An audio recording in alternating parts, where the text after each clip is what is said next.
What's going on, you guys? I'm back here today and I'm here to talk to you about some of the things I wish I had known before I started water cooling PCs. I had a lot of help from videos by the big dog professionals like Linus Tech Tips and Jay's 2 Cents, and while I know they have videos about this kind of thing, I figured it's time I let you guys know from my much more amateur perspective. So starting off, we've got 5 things here, and the first is read the freaking manual.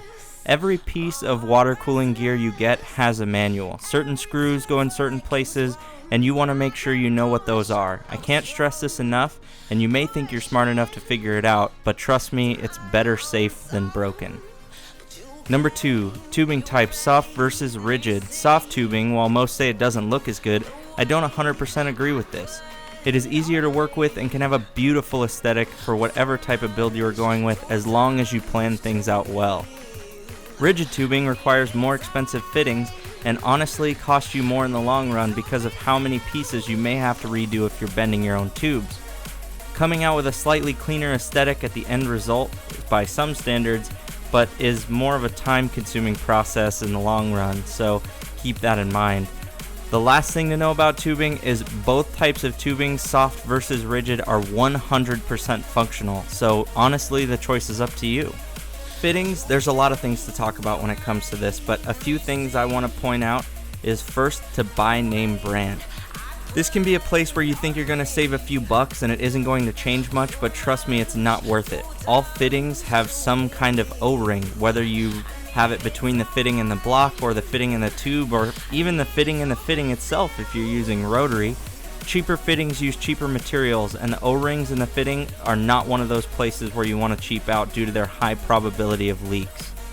One other super critical thing to know about fittings is not to over tighten them. In my first build, I was so worried about leaks that I tightened everything down with pliers, and trust me, that's not necessary. It takes quite a bit of force to pull a tubing out of a compression fitting, and even more force to pull or unthread a fitting from a block, so I wouldn't be worried about that. Over tightening can also lead to damaging an O-ring or your block if it's acrylic or acetal, and that is not a good thing, so keep those in mind. Number 4 is tools. Buy a good set of tools for the type of build you're doing. A good pair of scissors or tubing cutters and a funnel are what I would consider necessary for all water cooling builds. But if you're using hardline tubing, a saw, sandpaper, deburring tool, heat gun, and some form of bending cord will definitely be necessary. If you're getting super technical with your bends, a bending die kit might be helpful, but I've never actually used one. And lastly, number 5, we have servicing. Water-cooled PCs look great and perform extremely well in regards to temperatures and overclocking potential, but they do require some additional maintenance you may not expect. Always plan for a way to drain the water out of your loop so you're not trying to pull things out that are full of coolant. You don't want to end up in a situation like I had when building my wife's PC, where I leaked water into the power supply just because I hadn't turned up a dial on the pump.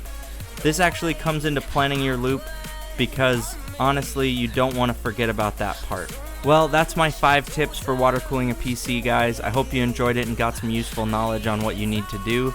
Leave a comment down below if you have any suggestions or have any questions.